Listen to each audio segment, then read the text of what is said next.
can make the sports analogy that it's like telling someone what a football game is like and what it's like going to a football game, but then taking them to a football game and having them see people play and hear it and feel the air. And it's the same thing with geology. I can show them pictures of the Grand Canyon, I can tell them about the Grand Canyon, but to actually take them there and have them see 3,000 feet of rock and walk down through it and know that they're walking down through 500 million years of time and get to know the rocks, or go to Death Valley and actually see a salt pan and look at an alluvial fan. The difference is incredible.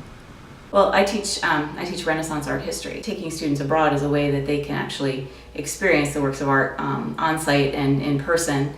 When the works of art were made, they weren't made to go in a museum. They weren't made to be seen separately, where paintings, the Met on the second floor and sculpture on the first floor. They were made to be seen in the actual environment for which they were commissioned. Taking students to Italy, they get to actually see the sculptures in the piazze and the fountains and how they work together with the architecture and the spaces in a way that they can't see here.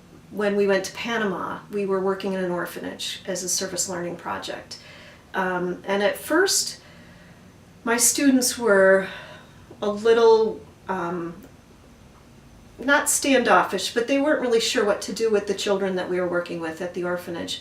But we kept coming back day after day.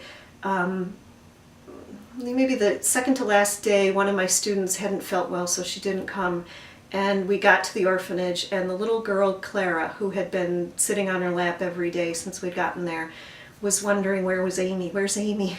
And so I did call back to the pension, and I said, Amy, Clara is crying because you're not here. So Amy got a taxi and came to the orphanage. By the time we left, we wanted to bring them home with us. We wanted to do anything that we could for the kids.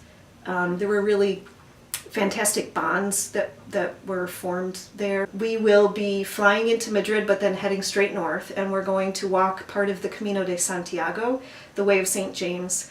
That's an ancient pilgrimage route across northern Spain. Walk for about 6 to 8 hours. You stop and have coffee, and you stop and have lunch. This is Spain, after all. We went to Beijing and Shanghai and Suzhou. And we just went and drew monuments, the architecture, went to a bunch of museums and looked at the art there. We basically just did, sketching, critiquing, looking at each other's artwork, discussing a little bit of the art history in the background, but a lot of it was just really hands-on. We would go to a site, draw for 2 hours, reconvene, look at each other's sketches, go somewhere else and draw again. It's difficult to pick a moment that's the best, because the whole trip exceeded my expectations in every way. But those moments when the students are so excited to discover something, it was great, the whole thing.